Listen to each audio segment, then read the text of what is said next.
What's up, everybody? Mike Manzer here with another Manzer Faust Productions video. And today I am going to do another stop, watch, and listen video. This is episode 3.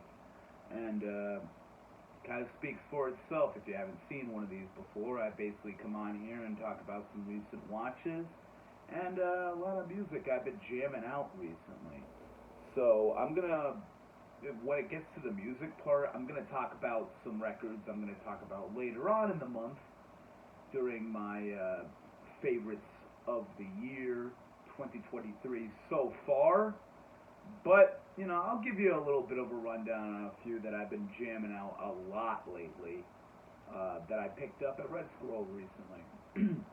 But let's get into movies first. So I got 1 VHS and 4 Blu-rays. So I'll get into VHS first, and this is a movie a lot of people on like Letterboxd didn't really have a lot of great things to say about it, but I had a real enjoyable time with this one. I really like this. Very solid early 90s police procedural kind of deal. It's Boiling Point. Dennis Hopper, Wesley Snipes. You got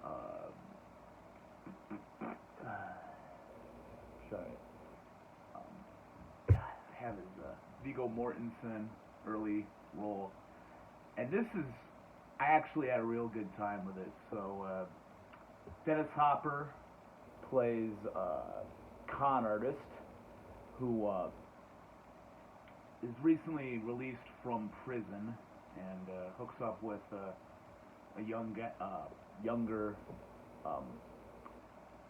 another con artist kind of guy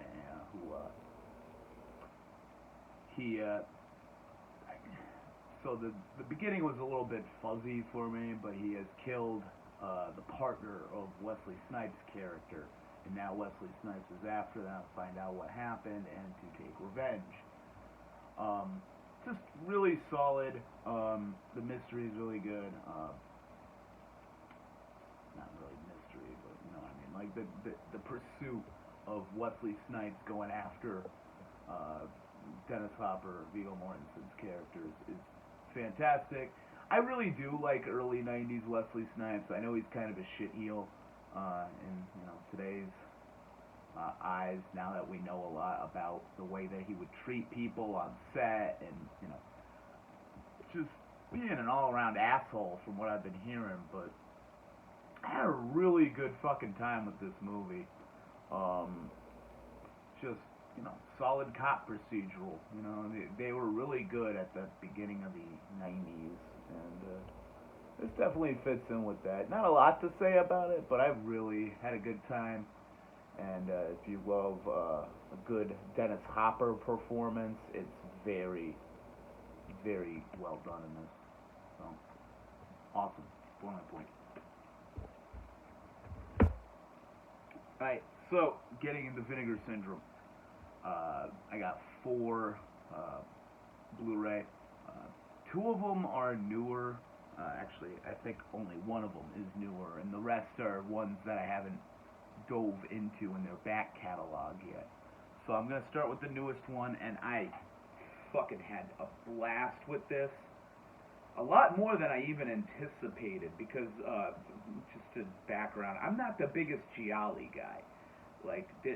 I have all those, Forgotten Gialli sets, and I swear to God, after I watch all 3 of the movies in those sets, I can't remember a fucking thing about any of them. I might enjoy them while I'm watching them and stuff. They're just not the most memorable things. I've forgotten Gialli probably, but man, the ones that work are awesome. Like a lot of the Sergio Martino ones, Torso, All the Colors of the Night, of the Dark, all those kind of movies, awesome.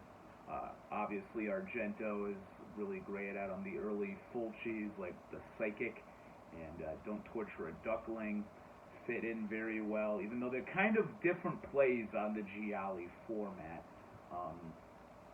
And this falls into that, and this is made by one of the son of one of the great giallo directors, that being Mario Bava, and this is done by his son Lamberto Bava, famous for Demons.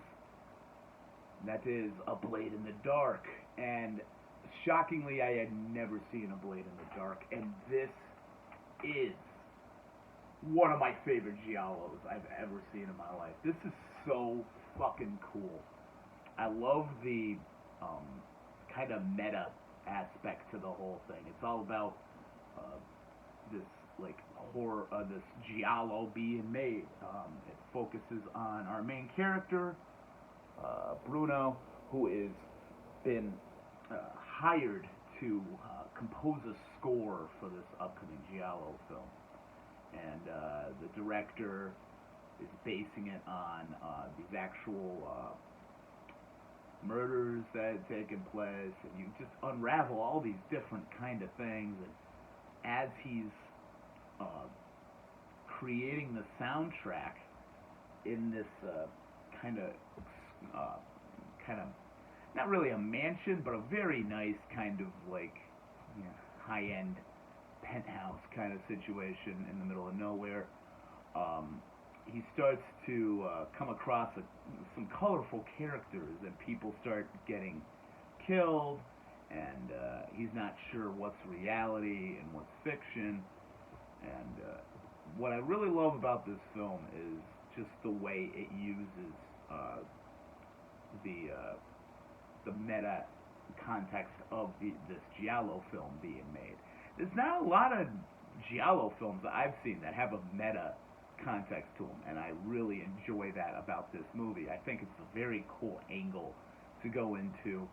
How are these made? I think you can kind of put this along with the only other thing I can think of to go along with it is Cat in the Brain, the Lucio Fulci movie, which is kind of a clip show, but it's kind of diving into the head of like this director, played by Lucio Fulci, pretty much going insane and living out the like murders that he had filmed.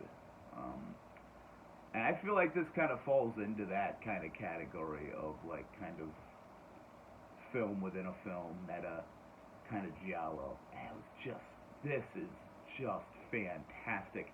And it being the composer really sucked me in.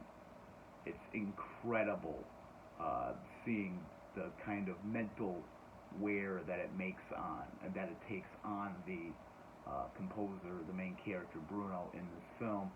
And I gotta say, one of my favorite parts of this actually comes in the beginning, when you have, I can't remember the actor's name, but if you've seen House by the Cemetery, it's fucking Bob. You know, it's always a joke he's being dubbed over by this woman in her, like, 30s, and it's pretty obvious in House by the Cemetery. Luckily, I watched this subbed, which really helped. I feel like the Italian spoken language sounds a lot better in these movies than if you watch them dubbed. It's just a kind of thing for me. I really like watching a giallo in the intended language, and just like, and he's really good in the beginning. You know, it's a child actor. You know, he's not the greatest thing in the world, but compared to like the House by the Cemetery performance, which I feel like people kind of joke on that a little bit too much. Yeah, it is cheesy with the bad dubbing and everything like that, but I really do think he's a pretty convincing sort of Danny from The Shining kind of character in that film. And he's the main kid in the film within a film that we see at the beginning and different parts throughout the movie. And just like everyone in this is on their A game. You got a lot of recognizable faces. And Lamberto Bava, I'm just so like into lately, you know, like Demons. I want to get into a lot of his other stuff. Body Puzzle.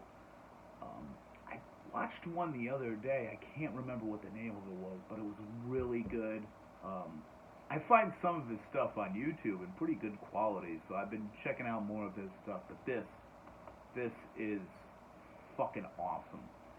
So if you like giallo, you can't really get into a lot of them. You know, you've tried some of the box sets and they don't do much for you.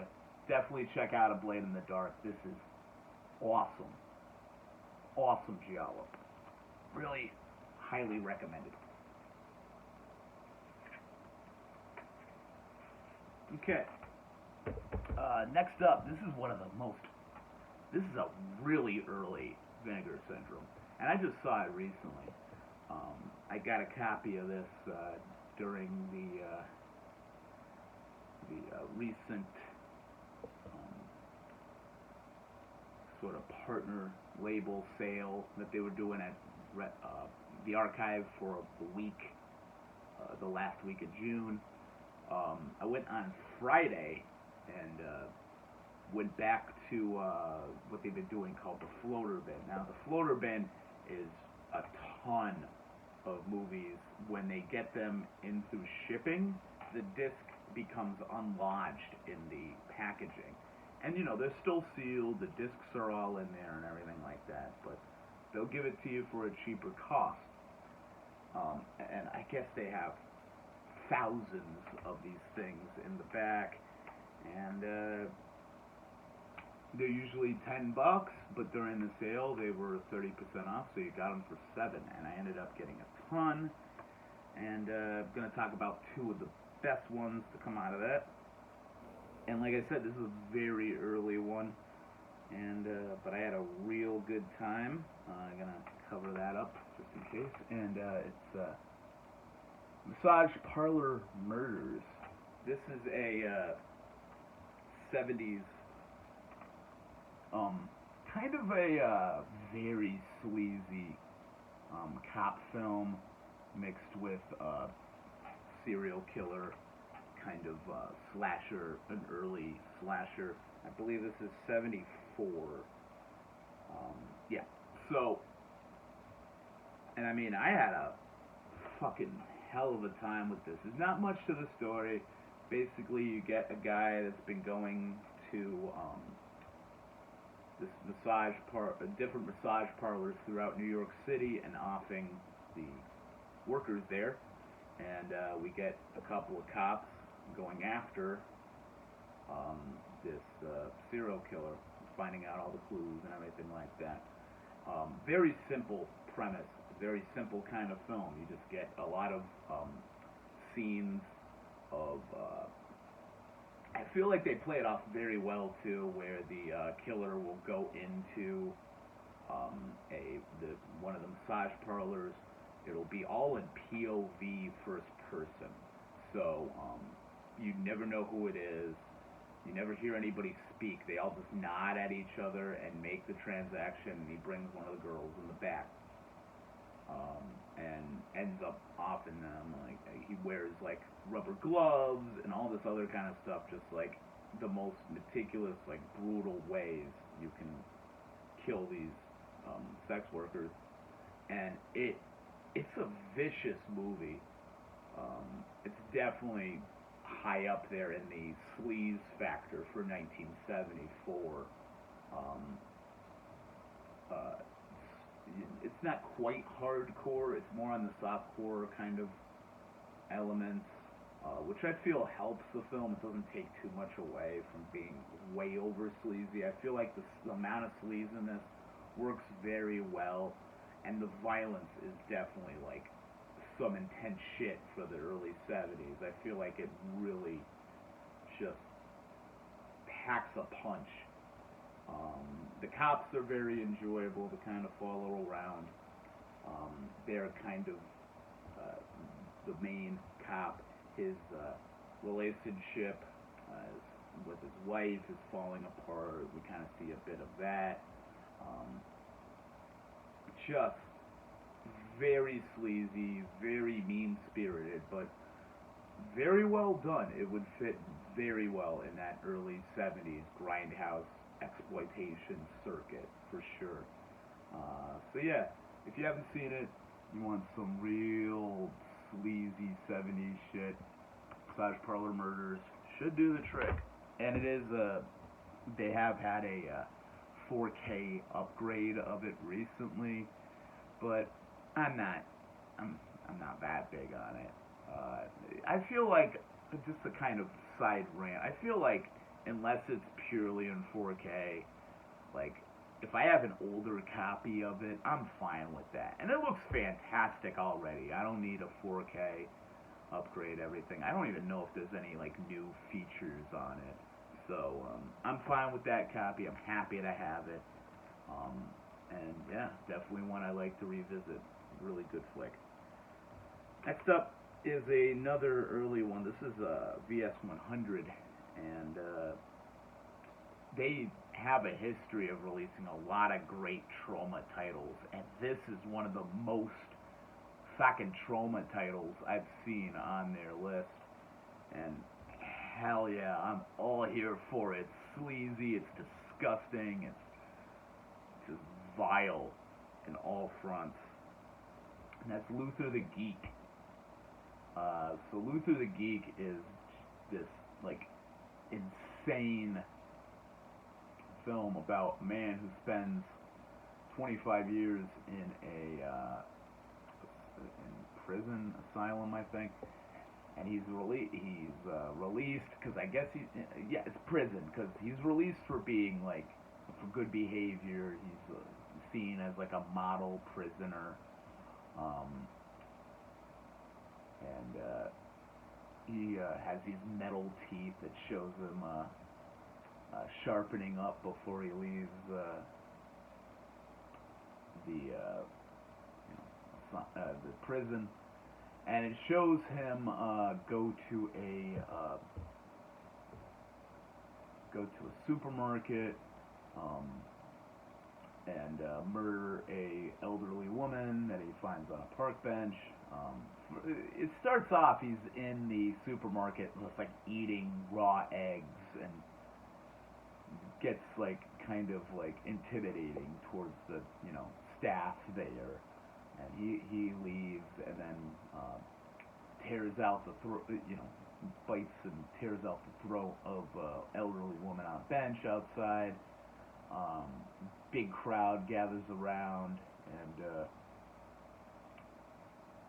to see the murder and everything, and he gets into the back of this car and stays in the back of this car and gets to this woman's house. It's kind of a isolated cabin, not really a cabin, but an isolated house, on the outside of town, and basically it's a home invasion from there. I believe it's her daughter and her boyfriend come through. The mother is tied up, and they're basically trying to fight off Luther, who steals the boyfriend's bike and knocks him out. Just insane. We get some stuff with the cops coming in to take care of Luther, and the ending, without spoiling anything, the ending is just vicious. It works very well, though, and it's very Trauma. It's vicious, but you almost have a sense of humor about it. Luther does not speak dialogue. He basically clucks like a chicken, and it sounds stupid, but man, it is unsettling, and it definitely makes this character just like disturbing as fuck, like just unhinged, and it's more frightening that way for sure. So it's got the playfulness of your average Trauma film. This definitely feels like a Trauma film. Very exploitative, very gross and over the top and kind of ridiculous.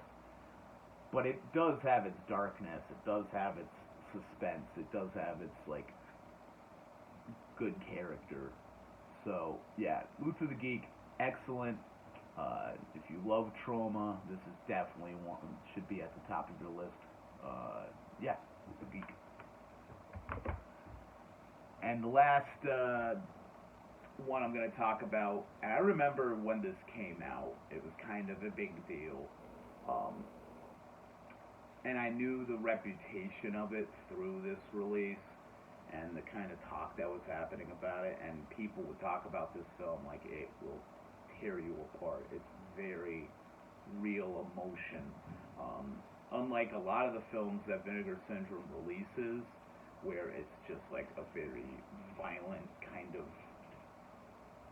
brutal horror cop kind of films, and even like the more comedic stuff is still falling into like exploitation horror realm. This is the first one that I remember hearing about when they were going for some real like Criterion level shit. Like, this is definitely a film that could be released on Criterion. Very important film in the 80s, especially for the queer community, LGBTQ community in the 80s, and it deals with the very brutal topic of AIDS. It was the first film the first narrative film to really drive home like how much of a brutal disease AIDS was in the early 80s. And it is a beautiful, amazing film in so many ways. And the performances, the cinematography, the way that the music is used, the use of like very limited like locations, and man, this is a beautiful film, and it's definitely quickly shot up the list in one of my favorite Vinegar Syndrome releases. And that's Buddies by Arthur J. Brezin Jr. Just amazing film. This is so good. On the back here you have this long list of names, which the beginning and the end of this film is just a long printout of everyone who had died of from complications due to AIDS at that point in the 80s. I think this is 85, and it goes on for like 5 or 6 minutes, and it is heartbreaking. Just seeing all these names, and kind of, you know, it's very sobering, because we talk so much about, in the last couple of years, all the people who died of COVID, and you see all those names, and like every day it would be like 1,000. Like, it was brutal, but you see this, and just seeing all the names just scroll across the screen, in a disease that was so ignored by so many people in power, and so many people in the medical industry, and all these different things, it's heartbreaking. And this is such a beautiful film. Basically, it's about a man who volunteers to be a buddy to a man dying from AIDS. And this man dying from AIDS was big into activism. His boyfriend, before he got sick, was a big activist. And the person playing the volunteer doesn't really have that kind of background. What got him into this is he's I forget what they call it, but he's typing up a book for a publisher, and the book is all about different opinions and different insights about the AIDS epidemic in the early 80s. And at first he's very standoffish towards the person he's supposed to be a buddy to, because he's not very politically minded. He doesn't have this revolutionary stance. He's very content with his boyfriend and his position in life, and slowly he becomes very intrigued by this person that he's volunteering to help. Gets a little bit too close at times, but it's powerful. Hearing the man who's dying speak about his love and the broken heart that he has from this relationship falling apart, and how much this man meant to him, is beautiful. Like, the acting in this is just so real and so, like, vulnerable and tender, and it's such a, just an experience of a film. And, you know, it's hard to talk about even without getting a little choked up, and it's a beautiful film. What really hurts is the director actually died of AIDS a few years after this movie, 2 or 3 years after this movie was completed, and it's heartbreaking, but it's a beautiful film, very well made. Just everything about it is just amazing. And there's even a few callbacks to classic queer cinema of the 70s. I can't remember the film. I think it's Boys in the Sand. I can't remember though, but there is a central part of this film in which the two men watch this classic film, which I think is Boys in the Sand. I can't remember. I didn't look it up, but it's such a real big, like, gut punch of a film, and it's just so beautiful. And yeah, I hate myself for sleeping on this for so long. But yeah, if you have not seen Buddies, the hype is for a good reason. Everybody talks about how this is such a powerful, important film. See it. If you see anything from this video, and do go into it knowing what you're getting, like it's gonna hit you very hard right away. It doesn't waste a lot of time just putting you in this, like, just like broken kind of empathy for these characters. Like, just, it's beautiful. Beautiful film. Buddies, definitely check it out. So, gonna get into some vinyl. These are all from 2023. Like I said, in probably a couple of weeks, probably towards the end of July, I'm gonna do my top whatever number I come up with at the time. Releases so far in 2023. And these are 3 that I cannot stop jamming. It's just amazing records. Okay, so first one from Japan, Kruelty. This is Untopia.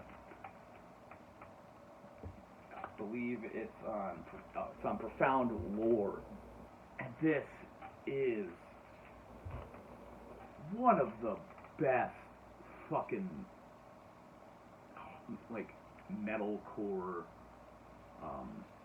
slam kind of things, but I feel like this has more, the way I describe this to people is it has a lot more in, like, Death Doom kind of vibes. Like, the tuning is real low. A lot of the riffs have a very Death Doom, almost like Paradise Lost kind of feeling to them. Just intense breakdowns, insane vocals.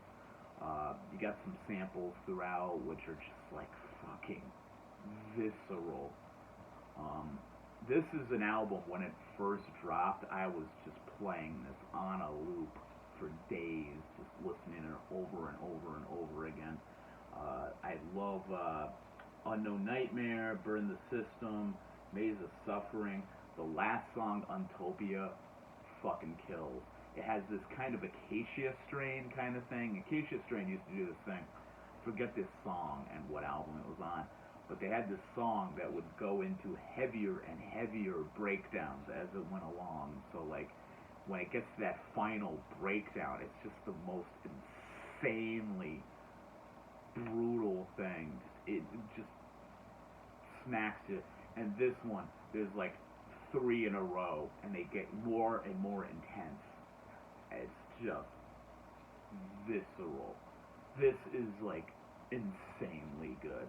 And like I said, it definitely is helped by that heavy kind of Death Doom vibe. You can definitely put it with a lot of that Peaceville kind of stuff, like Paradise Lost. Just chugging, but you still have a very heavy, like, slam kind of vibe. The vocals are very Death Doom as well. It almost reminds me of early,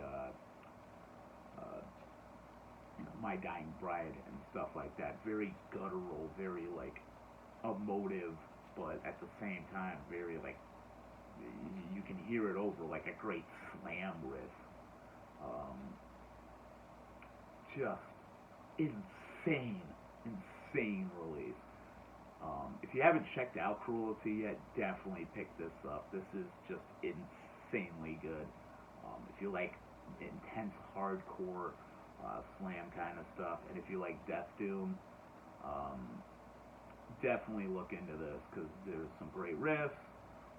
This definitely goes along with the album I haven't picked up yet that I really enjoyed from this year, the new Ahab, which is a lot more towards like the funeral doom kind of aspect, but they definitely fit together very well. Awesome record. Check it out.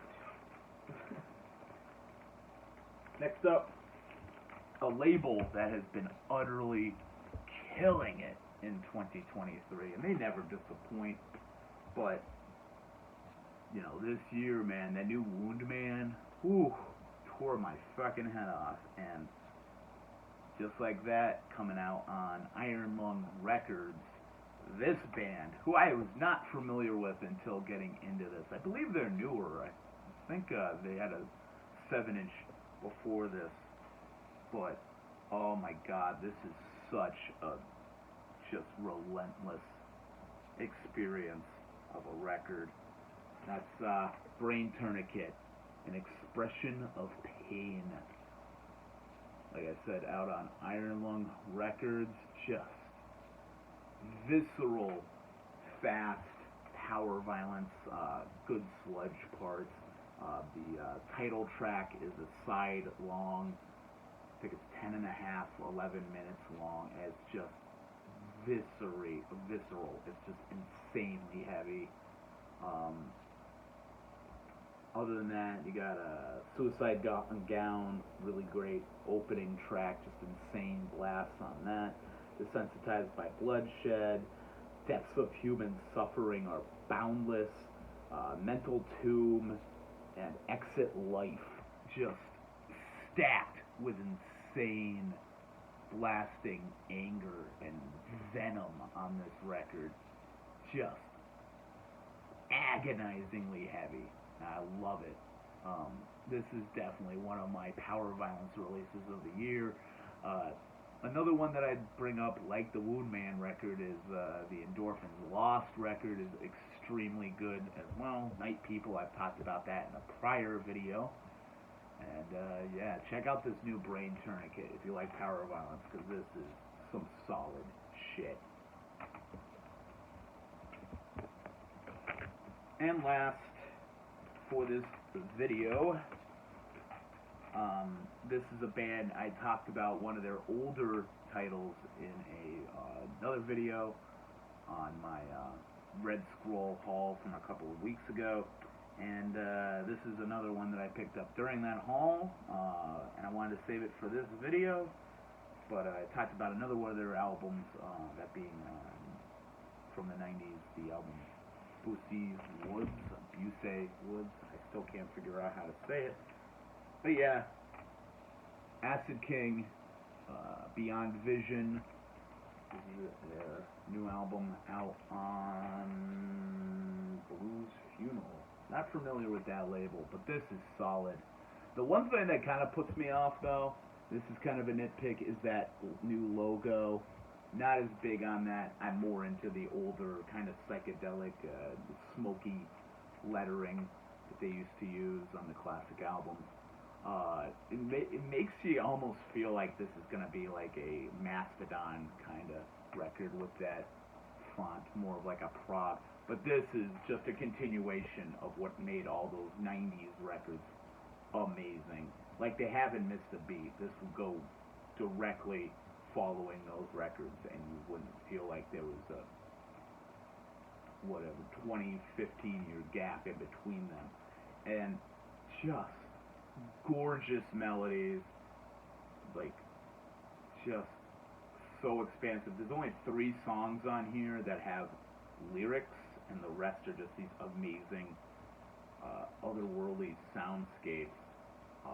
You got Mind's Eye, 90 Seconds, Destination Psych, Beyond Vision, and these are just beautiful, very expansive, very spacey kind of songs, very Hawkwind on this record. You get a heavy amount of Hawkwind. The other ones, you get a lot of Hawkwind, but you also get that heavy stoner kind of what was going on in that early 90s, like Sleep, Electric Wizard,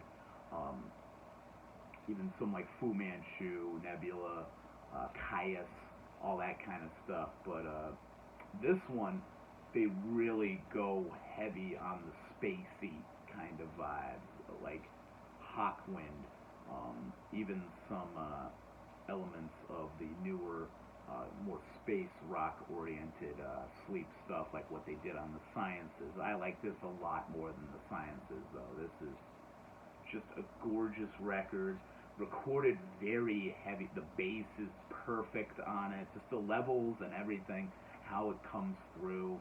The songwriting is magnificent. Her voice has never been better.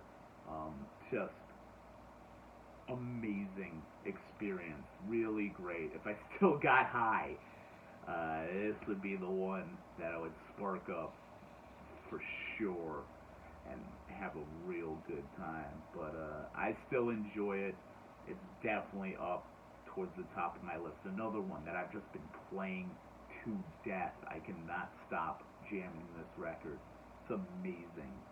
So, if you checked out some of their older material from the 90s, or if you haven't heard Acid King, this is a good place to jump into them. I feel like this would be a good record to start off with, and you can jump into all the other stuff as well. So yeah, Acid King, Beyond Vision, amazing.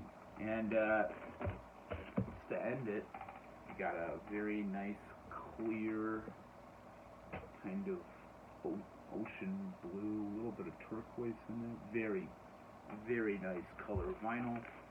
And I might show off color vinyl and stuff. I don't really give a shit. I'll get a record just to have the music. That's all I care about. But if it's a nice color, I'm gonna show that shit off.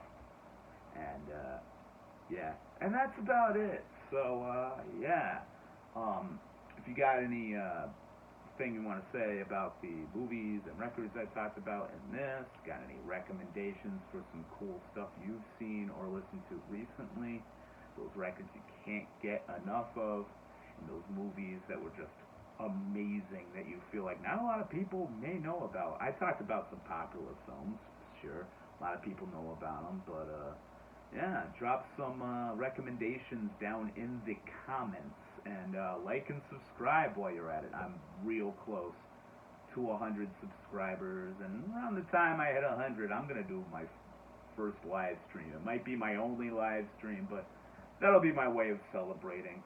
Kind of maybe talking to a couple of you out there. I gotta figure out what I'm actually gonna show, what I'm gonna talk about, everything like that. Might just be free form. I don't know yet. We'll have to take it as it goes. But, yeah, like, I got a lot coming up this month. I got a lot of videos that I'm looking to make. I got, all the mid-year, kind of videos talking about Vinegar Syndrome releases and, great, repressed records, reissues from this year. So much I want to get into, so definitely subscribe, and you're going to get a lot of content from me, and let's keep this conversation going. As usual, I always get really good comments. Everybody's real positive. I love this vinyl community we're building, and also this month later on, towards the end of the month, is going to mark my 6 months on YouTube. making these. So I'm going to kind of look back, make a couple of special videos throughout the month of my history with different formats, some of my early videos that I would get, some of the early movies that I was exposed to, stuff that got me into certain genres. I want to get into some of the first records I would buy when I was real young, first getting into collecting vinyl. I got a lot of ideas, really excited to share a lot of it with all of you. And yeah, if you want to find me on social media, I am the Hordes of Manzerfaust on Instagram, and that'll about do it. So this is Mike Manzer with another Manzerfaust Productions video. Stay fucking metal.